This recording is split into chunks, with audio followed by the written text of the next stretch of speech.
Olá, nós estamos no ar com mais um programa Presença Espírita. Estamos ao vivo aqui na TV Vila Velha e o nosso programa dura 1 hora. Nesta quinta-feira, nós iremos falar sobre um assunto relevante. Como sempre, trazemos assuntos da vasta bibliografia espírita para esse momento de reflexão, para esse momento de pensamentos a respeito da nossa existência na Terra, a respeito da nossa existência após a vida na Terra. Sempre é importante que a gente tenha essa noção de que nós somos espíritos imortais e que vivemos uma vida material muito ligeira, muito passageira, que tem como objetivo a evolução, o progresso do espírito. Nós utilizamos a matéria como uma ferramenta de progresso. Então, é necessário que nós aproveitemos essa oportunidade ímpar de estarmos aqui reencarnados em momento de grande transformação do planeta, que passa por crescimento espiritual, crescimento moral, atingirá uma etapa no degrau evolutivo dos planetas e que nós estejamos juntos acompanhando esse momento, não é, Lécia? Com certeza, nós estamos num momento de transição, embora muitos pessimistas consideram um momento muito tétrico, muito complicado, muito difícil, uns achando até que é o fim do mundo, mas que, na verdade, é um momento de transição. E quando há uma transição, uma mudança,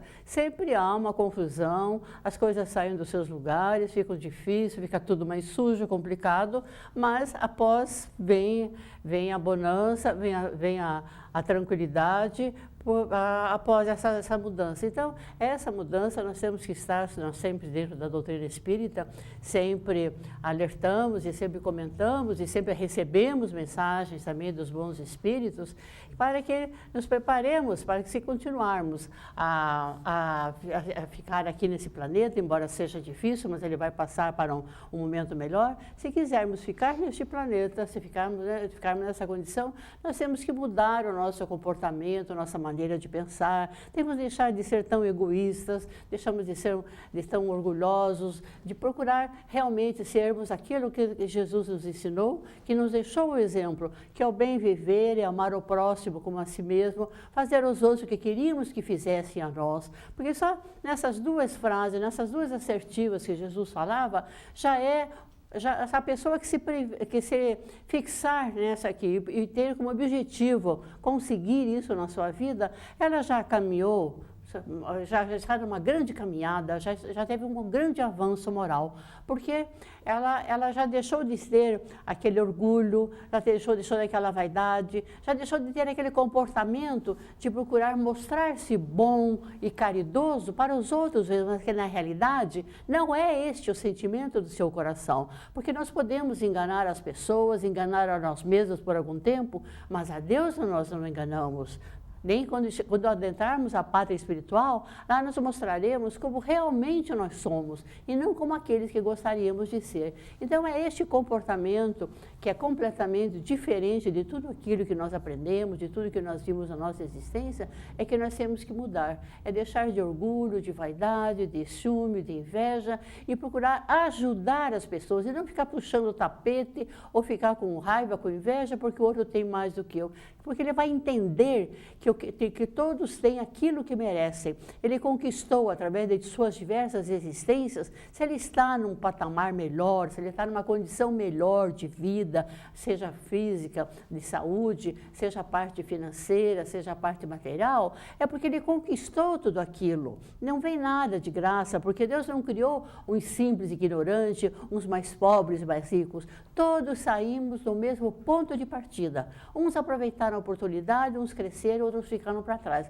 Mas todos esses espíritos têm como objetivo a perfeição. Então, todos vão chegar lá, mais cedo ou mais tarde. E como ninguém gosta de sofrer, como ninguém gosta de passar mal, ninguém gosta de passar frio, fome, necessidades, é lógico que nós temos que procurar realmente nos conduzir melhor na vida, né, Silva? É verdade. Isso é que a gente aprende dentro da doutrina, é procurarmos agirmos melhor para termos digamos assim, as consequências que nós fazemos, porque nós temos consequências más e temos consequências das coisas boas também que nós fazemos. E também nesse momento em que o planeta passa por essa grande transformação moral, essa grande transição de passagem de planeta de expiação e prova para um planeta de regeneração, o Espiritismo ele entra como uma ferramenta fundamental de progresso, porque ele é um combatente ferrenho do materialismo. E nós sabemos que para o nosso progresso moral e para o nosso progresso espiritual, é necessário o trabalho espiritual, a aquisição dos bens que não se perde, dos bens imorredouros, dos bens imortais, que são os valores que nós conquistamos na nossa existência na Terra, através do nosso trabalho no campo do espírito, a bondade, a capacidade de perdoar, a benevolência, a indulgência, valores como a honestidade, valores como a tolerância. São esses valores que nós levamos para o outro lado da vida e que fazem parte de nós, independente do estado que nós estejamos encarnados num corpo material ou não. E é por isso que as bases fundamentais da doutrina espírita criam também em nós essa base sólida que nos sustenta durante a vida enquanto nós passamos por essa existência material, a existência de Deus. Muitas pessoas nos perguntam, o Espiritismo é uma doutrina cristã, mas a base do Espiritismo é a crença em Deus, a força criadora, a força que rege tudo, que nos sustenta, a imortalidade da alma, que é crença de várias religiões cristãs. Nós somos espíritos que sobrevivemos à destruição de tudo, do corpo físico, do planeta, se for, mas nós continuaremos vivos porque somos alma imortal. E também a reencarnação, que é a doutrina que nos ensina a necessidade do retorno ao mundo dos espíritos, ao mundo físico, para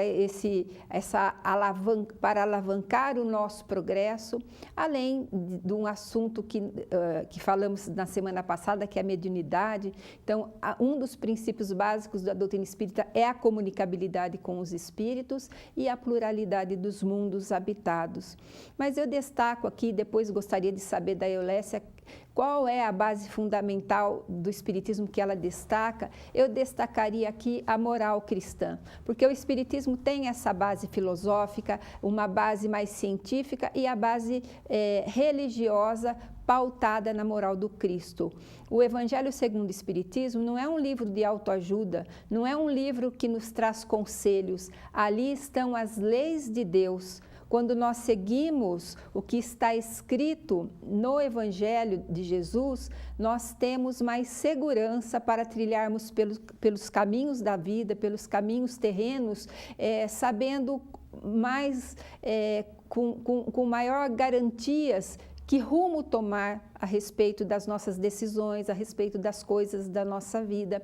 É por isso que o Espiritismo é uma das ferramentas, e as religiões em geral, que ensina o amor, que ensina o caminho do bem, todas elas nos auxiliam. O Espiritismo nos dá um ponto a mais através da crença na vida após a morte, e que a passagem terrena é muito pequena, é muito rápida, é muito fugaz, e nós devemos aproveitar então esses momentos para crescer. Qual dos princípios fundamentais que você destacaria, Eulécia? Olha, Silvia, se é princípios fundamentais, então os 5 princípios são importantes, porque se é fundamental, ele está fundamentando alguma coisa. Você salientou hoje, agora, a parte moral. Eu gostaria de salientar hoje a comunicabilidade dos espíritos. Por quê? Porque é através da comunicabilidade que nós recebemos a mensagem e temos, assim, a prova científica, a prova concreta, sem dúvidas nenhuma, de que a morte não existe. Em que, na verdade, quando o corpo está gasto, quando não tem mais energia, o que acontece? O espírito deixa aquele corpo porque como uma casca de uma árvore, a casca da árvore que sai, como a semente que é tirada do fruto, ela sai, mas ele continua o mesmo. Então, esse espírito que saiu desse corpo aqui, porque ele já não tem mais energias, ele já não consegue ficar, já gastou, já não tem mais serventia, ele retorna. Mas quando ele retorna, ele é a mesma pessoa. Ele só tirou a parte material. Por isso que nós não vemos, só alguns que têm a capacidade da vidência é que conseguem ver os espíritos. Então, se eles são os mesmos que nós estamos aqui, então não é o fantasma, não é um fogo-fato, não é uma luz, não é nada dessas crendices que diz para ele. Sobrenatural, nada né? de sobrenatural, nada disso. Então, quando você fala em fantasma, em sobrenatural, em casas mal-assombradas, nada mais são do que aqueles que já estavam aqui na Terra e que deixaram o corpo porque ele já estava gasto, ou por um acidente, por uma outra maneira de um acidente, mas ele deixou o corpo, ele saiu. Na verdade, eles ficam na erraticidade até que eles consigam realmente terem condições de serem levados às camadas mais em cima e que possam assim, ser instruídos, entrarem numa escola, ou receberem tratamento para depois retornarem a outra reencarnação. E hoje nós sabemos que a própria ciência já provou tudo isso, né? É verdade. Mas nós não vamos falar hoje a respeito desse assunto, dos princípios fundamentais do Espiritismo. Hoje nós vamos falar sobre a visão espírita do transplante de órgãos. Então, vocês podem nos enviar perguntas através da nossa página do Facebook. Agora, Eulécia, nós vamos fazer um breve intervalo e já voltamos com o programa Presença Espírita.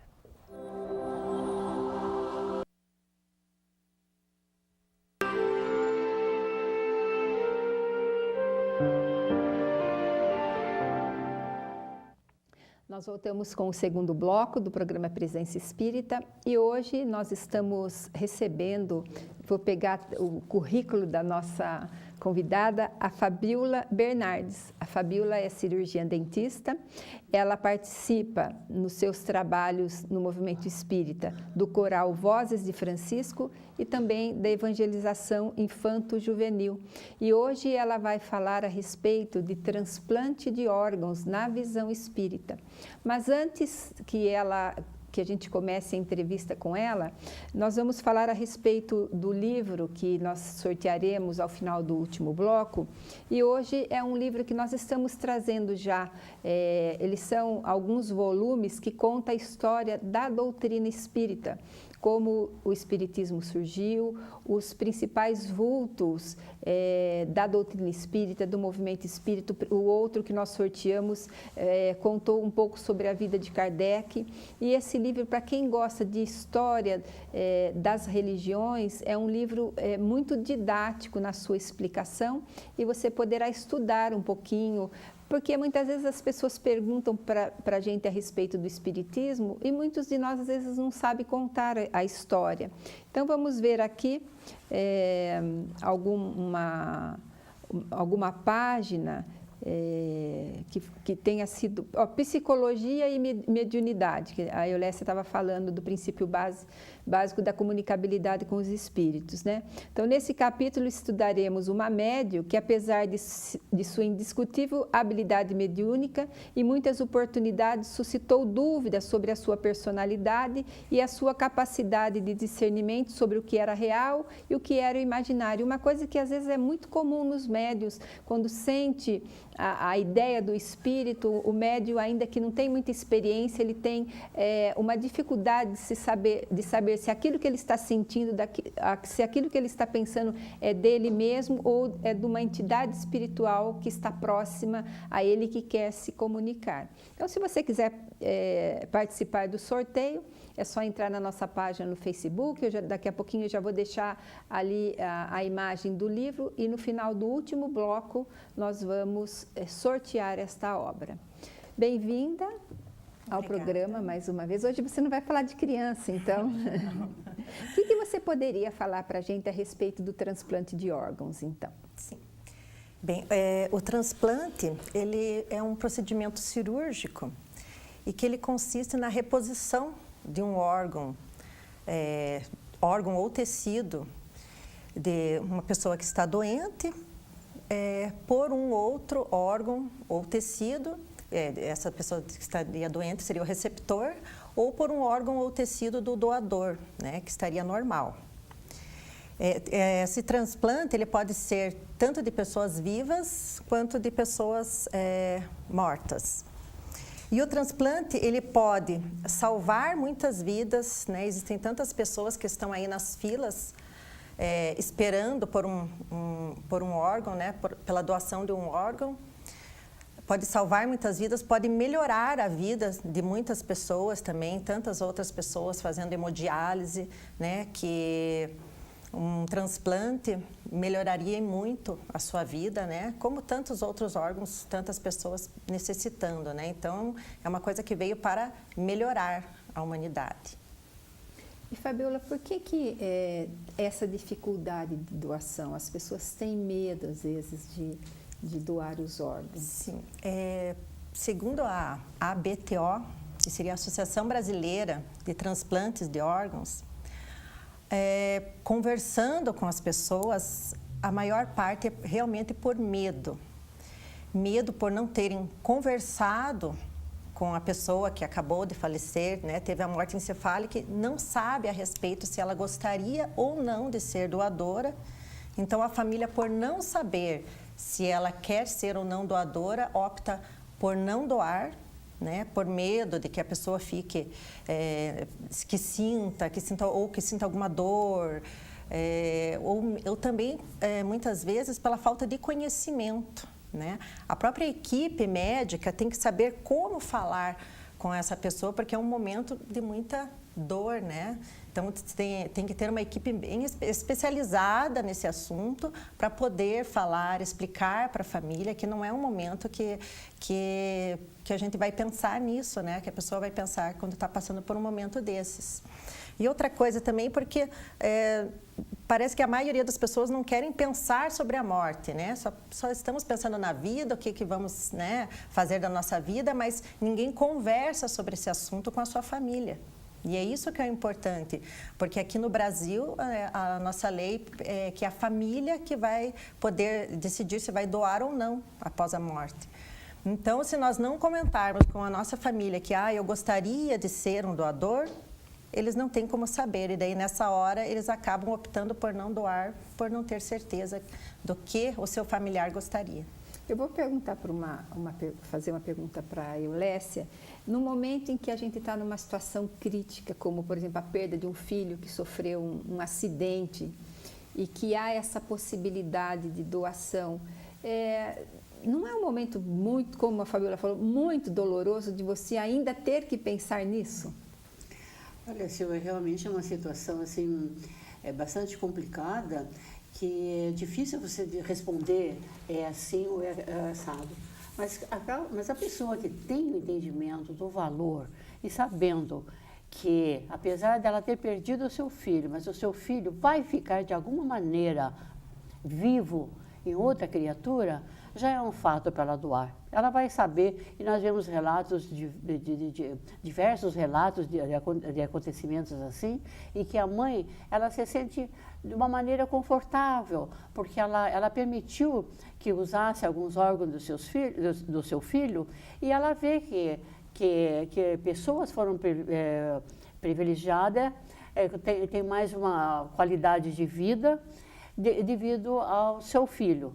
E ela sente como se, de uma maneira, ela visse o filho ali, né? Relatos que a gente viu, que soubemos de fatos realmente acontecidos.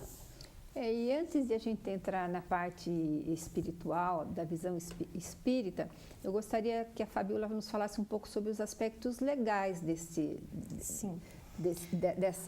procedimento. Isso. As nossas leis foram mudando muito, né? Tem a lei 9.434, do ano de 97, mas teve muitas modificações. Até um tempo atrás, não sei se vocês lembram, que a gente tinha que optar na carteira de identidade, se você queria ser doador ou não. Complicavam as coisas, né? Aí eles viram que 90% da população optou por não ser doador. Então, eles viram que dificultaram, né? Então, eles falaram, não, vamos tirar isso aí, que não deu certo, né, essa lei. Então, aí por isso que eles resolveram colocar assim que a família é que vai decidir se vai doar ou não. E por isso a importância de, né, falarmos com a nossa família qual é o nosso desejo, né?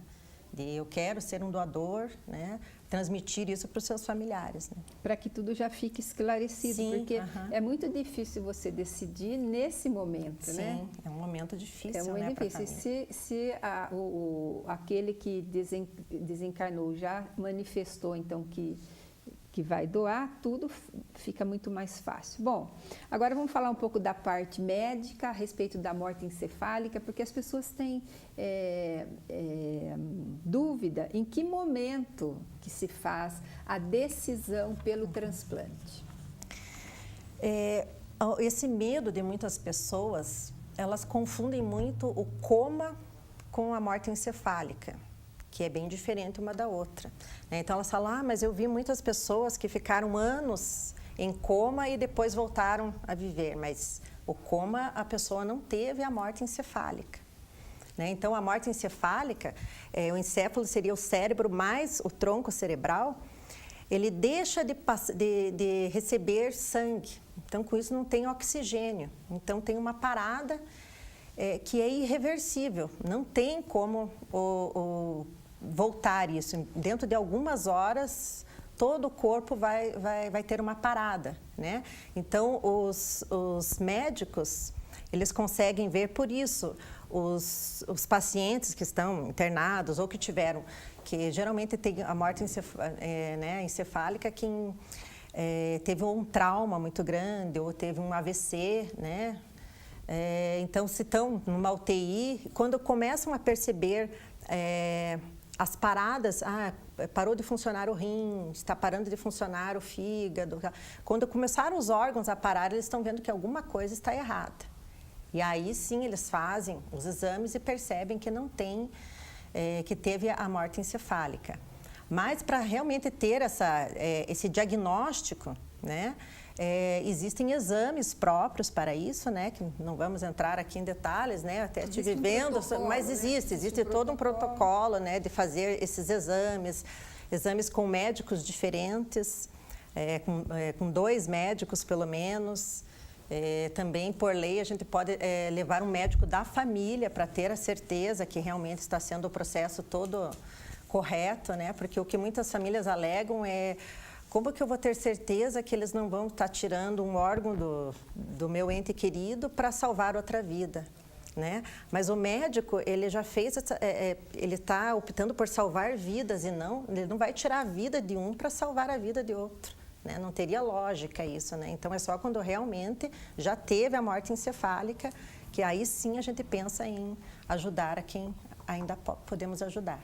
Bom, então agora a gente vai começar a falar sobre o ponto de vista da doutrina espírita a respeito da doação de órgãos. Como nós estamos muito perto do intervalo, nós vamos chamar o intervalo para que a Fabíola possa já entrar no terceiro bloco respondendo esta questão. Nós já voltamos.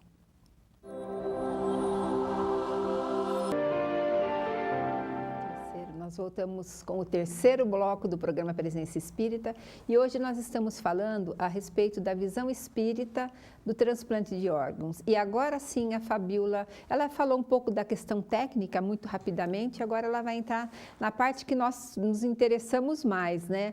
Qual que é a visão espírita do transplante de órgãos? Bem, o Espiritismo vê com bons olhos, né, o transplante de órgãos. A gente pode ver que cada dia a ciência está melhorando, né? E nós devemos agradecer a isso, né? Então, através dessas descobertas que nós temos, né, é que a medicina foi melhorando e com isso nós podemos ajudar muito mais pessoas. Então, esse é um grande passo que nós demos, né, na humanidade, para termos um futuro melhor. E é um grande exemplo assim, de um desapego à matéria, né? A pessoa que resolve ser doador. Então, ela está se desapegando de partes dela que ela não vai mais utilizar, né? Se não vai ser mais útil para mim, por que eu não posso ser útil para outras pessoas, né? E o bem que ela está proporcionando a todas essas pessoas, isso já é um bem para ela mesma, para o doador mesmo já é um bem, né? Esse bem que ele está proporcionando a outras pessoas, né? é uma caridade, assim, é um exemplo muito sublime de amor, né? Esse benefício que ele está proporcionando ao próximo. E o que ele recebe, eu acho que é muito mais do que ele doar, é o que ele vai receber. Porque não só quem está recebendo vai orar pelo doador, mas também toda a família ali, porque geralmente quando tem uma pessoa que está precisando de um órgão, estão todos ali os familiares torcendo para que apareça um doador, né? Então imagine quantas pessoas que não estão orando em agradecimento por esse espírito que fez essa doação. Então, e eles recebem essas orações, né, em algumas mensagens que estive lendo, né, psicografias de Divaldo, de Chico Xavier, falavam assim que eles sentem isso, até conta a história de um suicida e que ele foi doado às córneas.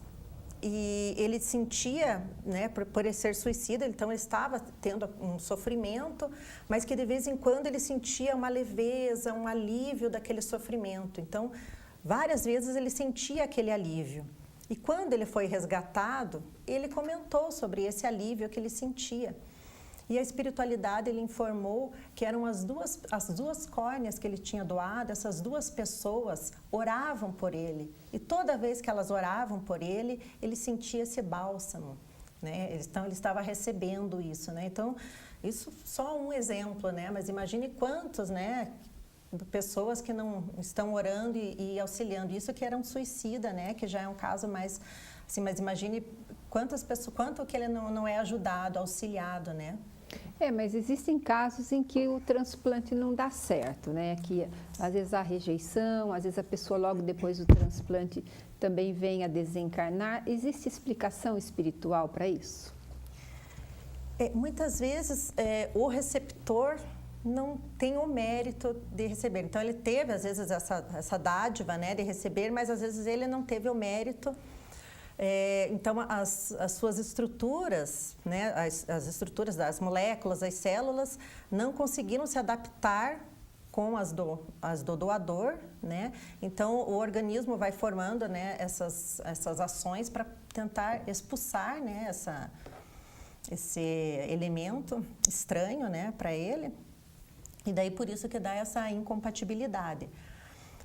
E muitas vezes, o receptor não tem aquele agradecimento que deveria ter, porque eu acho que quando a pessoa recebe isso, ela está, até a Joana de Ângeles coloca assim como se fosse uma moratória. Então, ela está recebendo tempos a mais na existência terrena. E o que ela deve fazer com esses tempo a mais que ela vai ter?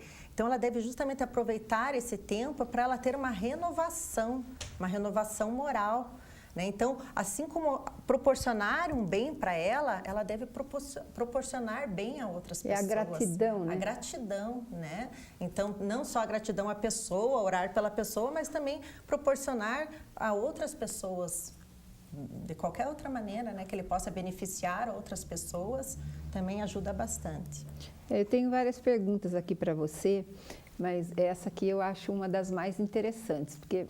Existem até muitas brincadeiras a respeito de transplante, né? Porque a pessoa fala, e se eu acordar do outro lado e vou precisar do meu órgão, né? Então, existe esse tipo de piada meio esquisita.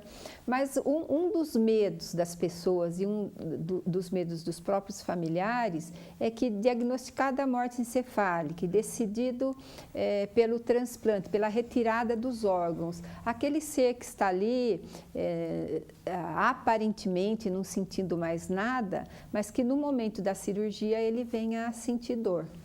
Então, o que você nos diz a esse respeito? Então, por mais que a separação entre o espírito e o corpo ela não possa ter acontecido totalmente, a espiritualidade ela dispõe de recursos para minimizar isso, né? Então, ela vai impedir com que o doador sinta essas impressões. Já que ele está, né, fazendo um ato tão nobre, então a espiritualidade está ali para proporcionar isso para ele, né? Impedir com que ele sinta essas dores, né? Então não vai chegar a sentir dor. E também deve haver uma mobilização muito grande para que a vida do outro venha a ser prolongada. Deve haver uma mobilização muito grande de grupos espirituais de ambas as pessoas. Sim. Ali, né, Fabiola? Até li também que às vezes o receptor não ficou agradecido, ninguém orou, mas ele tem os espíritos protetores dele e esses sim foram lá agradecer. Então esses sim vão beneficiar o doador, né? De alguma maneira sempre vai ter alguém agradecendo. Né? E o espírito pode já ter abandonado o corpo antes da cessação porque na maior parte das vezes o corpo está ali mantido por uma máquina apenas, né? Então o espírito ele já pode ter, o processo desencarnatório já pode estar começando ou já está no seu término. Muitos espíritos, há a possibilidade de espíritos estarem tão lúcidos, às vezes, que podem até acompanhar todo esse processo também? Esse momento de separação, né, entre o corpo e o espírito vai depender muito do apego que essa pessoa tem à matéria, né? Então, isso vai proporcionar esse tempo, mais ou menos, de separação. E que os laços, eles são rompidos assim, não é quebrado, né? Eles são desatados, esses laços. Então, é uma coisa assim, devagar.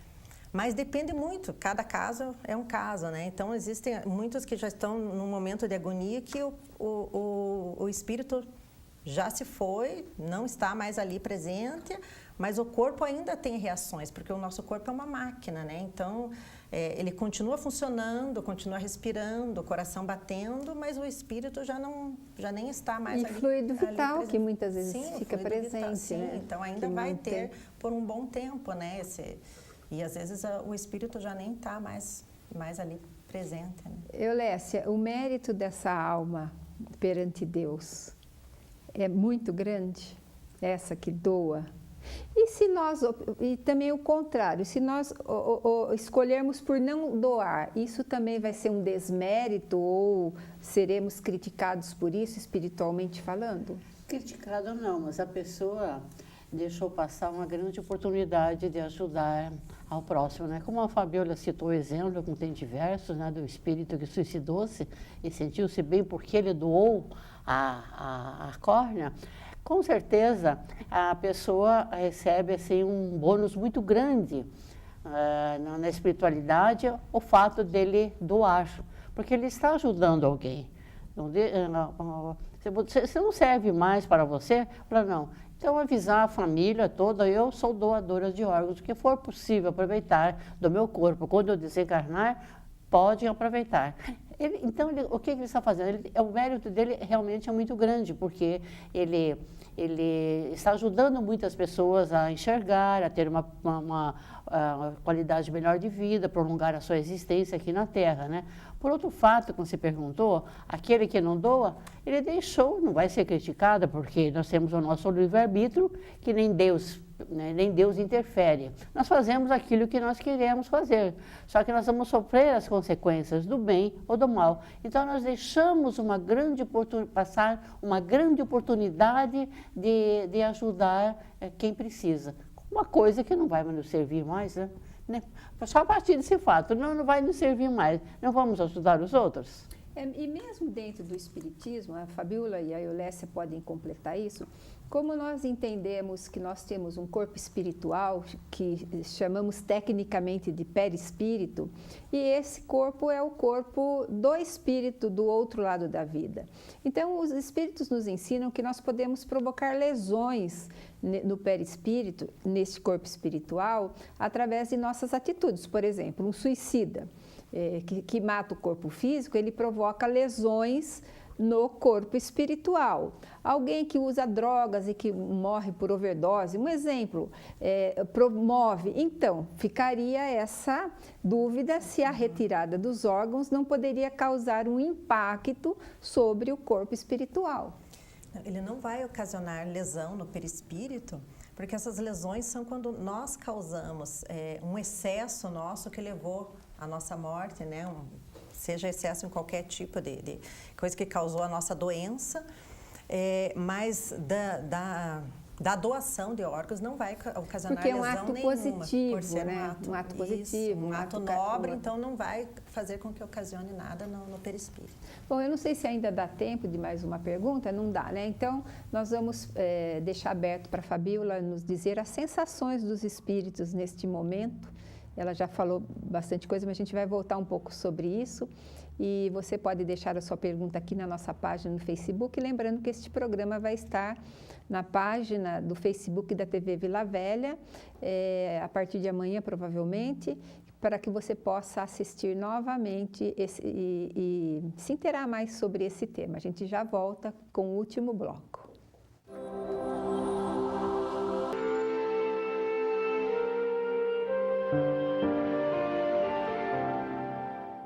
Nós voltamos com o último bloco do programa Presença Espírita. Então, nós estamos falando hoje sobre a doação de órgãos, o que o Espiritismo pensa sobre isso. E ficou essa pergunta que a Fabíola já tinha dado uma adiantada sobre as sensações dos espíritos, né?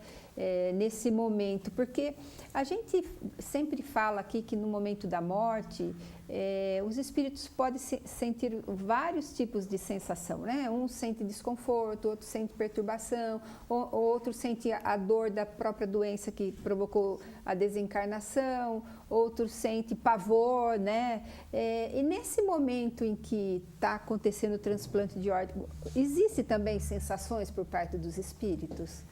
O que eu entendi pelas coisas que eu li é que o corpo é que sente, que é o instrumento da dor, né? Então, não o espírito. Então, como o corpo já o espírito já se desligou, né? Então, ele não teria dor, né? Mas essas sensações, ele pode, de repente, por isso que que a espiritualidade tenta fazer alguma coisa para que ele não esteja ali nesse momento, ele não precisa ficar ali percebendo tudo o que está acontecendo, né? Então, a espiritualidade tem recursos já justamente para isso e para explicar para ele o que pode estar acontecendo, se de repente ele está por ali, você está sendo...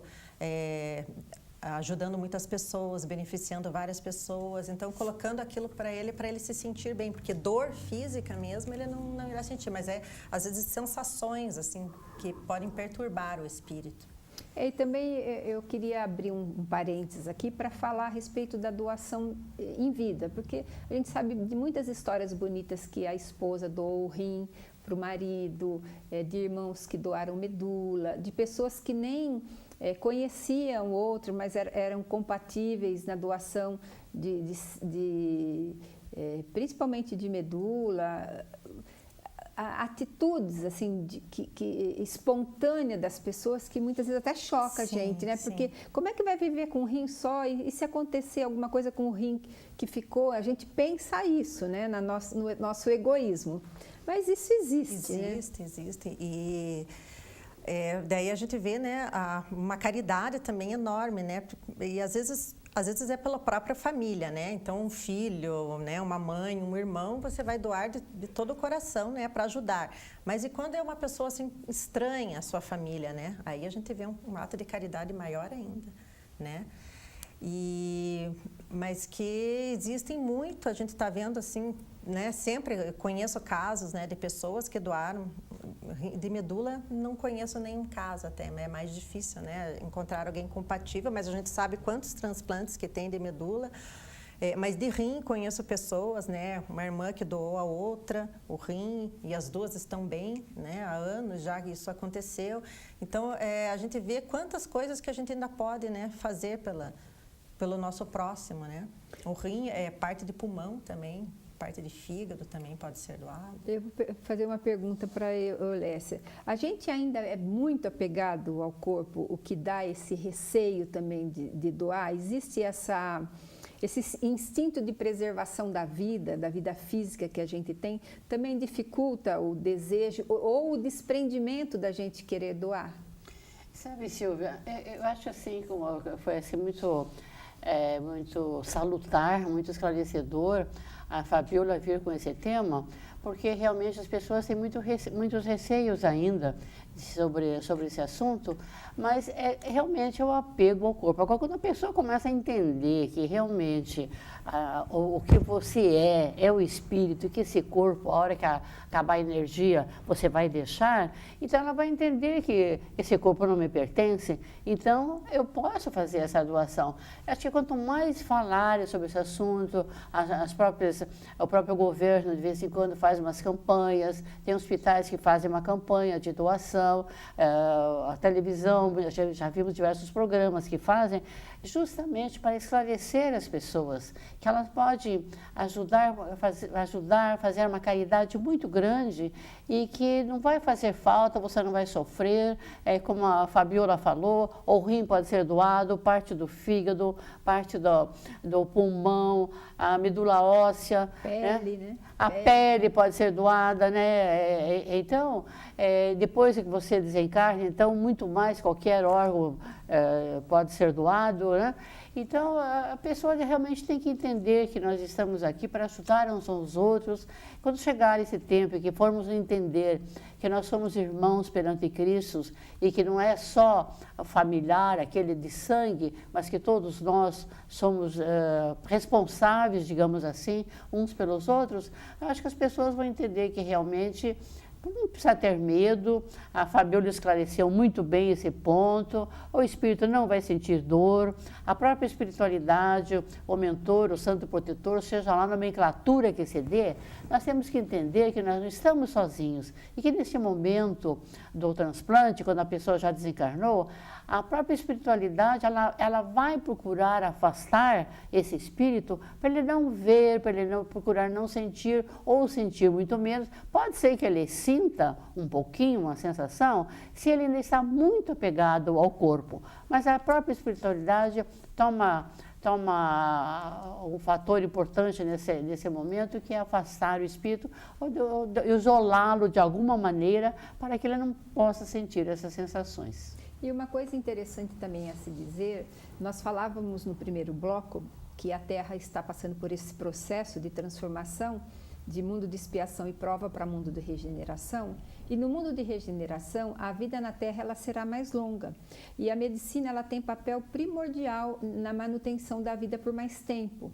Então a espiritualidade tem investido muito na parte técnica da medicina, e até a questão dos transplantes são técnicas muito rudimentares ainda, se a gente puder pensar no futuro que virá, em que a medicina terá um papel principal na manutenção da vida física, porque nós, como será um planeta de um outro patamar, haverá muito menos doença, a morte não terá essas sensações agourentas que tem, de coisa muito ruim, de coisa muito fúnebre. Os espíritos explicam muito bem isso no Evangelho segundo o Espiritismo. E a medicina vai fazer parte no prolongamento da vida. Então, isso é um começo já. O transplante de rim, as células-tronco e outras tecnologias, que é a espiritualidade que está, não é coisa do homem, né? Os espíritos missionários encarnam na medicina, encarnam nas ciências e trazem essas ideias que são de mundos mais avançados para começar, então, os seus primeiros passos. Imaginemos nós, quando nós estivermos em pleno planeta de regeneração, como que essas técnicas serão todas avançadíssimas, né? Quantas vidas nós podemos salvar doando órgãos, Fabiola? Um doador, ele pode salvar até 25 pessoas, né? Então, porque seriam 2 rins, né? 2 pulmões, 2 córneas, né? Então, isso vai depender muito de como está o estado da pessoa, né? Que de repente teve uma parada cardíaca, é só a córnea que ele pode doar, mas mesmo assim pode auxiliar, né? Ou tecido, ou osso.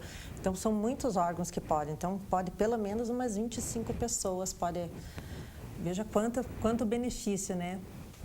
Para 25 famílias, né? Que terão seus familiares aí junto com eles, né, por mais tempo. E também o que a gente observa, Fabiola, você pode responder isso, que quando consegue se salvar um ente querido, né, Eulécia, o padrão espiritual da família muitas vezes muda completamente, né?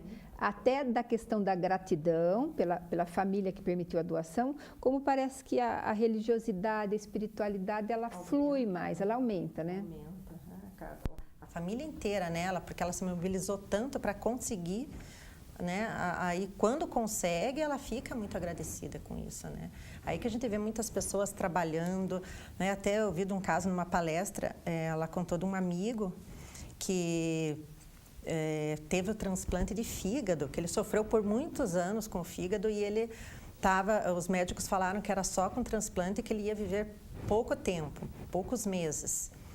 E ele tinha filhos pequenos e ele disse assim, eu não queria deixar meus filhos pequenos, né? Então era mais pelos filhos o sofrimento dele. E ele conseguiu uma doação, né, de fígado e ele viveu por mais 5 anos. E ele disse assim que pelo menos ele pôde ver os seus filhos crescerem, né, passarem pela adolescência. Ele ficou tão feliz por isso, mas nesses 5 anos ele disse assim, ele não sobreviveu. Aí sim que ele viveu. Aí ele disse assim, todo aquele tempo que eu passei lá sofrendo, ele disse assim, agora ele deu um valor à vida tão grande e aquilo ali ele proporcionou tantas coisas boas para outras pessoas, porque ele viu o quanto era importante o valor da vida, né? Aí sim ele trabalhou muito em benefício de outras pessoas. E após 5 anos ele ficou novamente ruim daí do pâncreas e daí afetou o fígado. Aí foram iam fazer um transplante nele, mas ele acabou tendo uma parada cardíaca, mas antes ele falou para a esposa que, ele disse assim, eu já tive o meu transplante feito, eu gostaria que esse transplante, se pudesse ser feito para outra pessoa, que ela tem a mesma possibilidade de ajudar os outros como eu tive. Né? E aí ele teve a parada cardíaca, não deu tempo de fazer o transplante e foi para um outro jovem. E que ela diz assim, e ele está vivendo muito bem até hoje, esse jovem, né? Então, a gente vê histórias assim, como as pessoas realmente mudam, né? E mudam quem está ao seu redor, né? Porque toda a sua família muda, né? Com essa atitude. Isso que eu queria perguntar para a Eulécia. A doença é um ponto, apesar de todas as dificuldades que o espírito passa, a família passa, e a gente não quer sentir dor, mas a doença, ela é um ponto, assim, de transformação na vida de uma pessoa, ela pode transformar, porque muitas pessoas acabam se revoltando, inclusive contra Deus, né? Por que comigo? Por que eu estou sofrendo? Mas para aqueles que pensam mais profundamente, pode ser um ponto de transformação de uma encarnação, por exemplo? Pode ser. A dor, nós sempre falamos que a dor é muito salutar e que nós devemos bem dizer quando nós temos uma dor. Porque a dor realmente, ela vem para reflexionarmos, para pensarmos. Às vezes nós estamos numa vida muito agitada, muito corrida, esquecemos de ver família, esquecemos de parar de pensar em nós mesmos, pensar na família, pensar nos amigos. E, de repente, vem uma dor, vem um sofrimento, vem uma situação em que você tem que ficar acamado, você tem que ficar em repouso. Então, o que ele faz? No momento, com certeza, é normal, ele vai mudar aquele ritmo de vida dele, vai ter que ficar parado, o corpo ainda está muito acelerado, ele pode até ter um pouquinho de revolta. Mas com o tempo que ele vai reflexionando sobre a situação dele, é um momento que ele vai realmente meditar sobre a sua vida.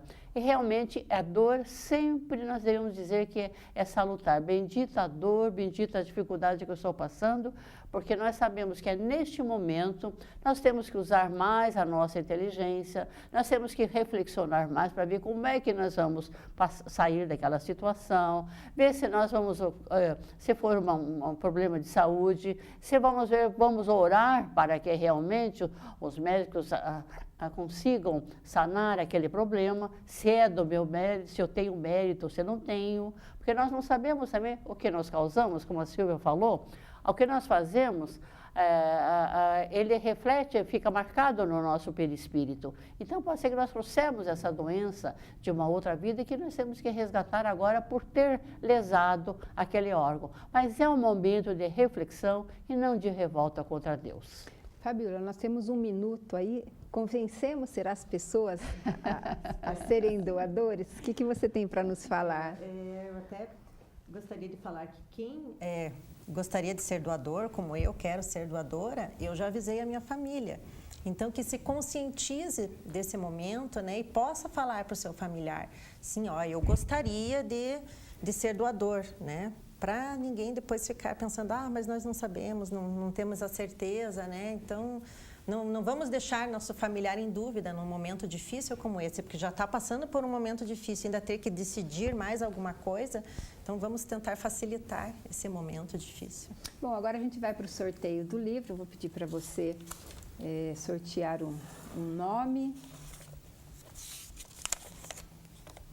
Alana Berger. A Alana Berger, que foi a ganhadora do livro sobre a história do Espiritismo. E o livro vai estar, a partir de amanhã, na Livraria Espírita Educadora, na Rua Santos Dumont, ao lado da Cefam, Sociedade Espírita Francisco de Assis. Você tem uma excelente leitura. Fabíola, obrigada pela sua presença aqui no programa. Agradeço. Foi um tema inédito, né? Nesses 11 anos de programa, quase 12, a gente não falou ainda sobre esse tema exclusivamente. E na semana que vem nós estaremos ao vivo com mais um programa Presença Espírita, a Eulécia, a Patrícia, e desejamos a todos um excelente transcorrer de semana. Fiquem com Deus e até o próximo programa. Boa noite.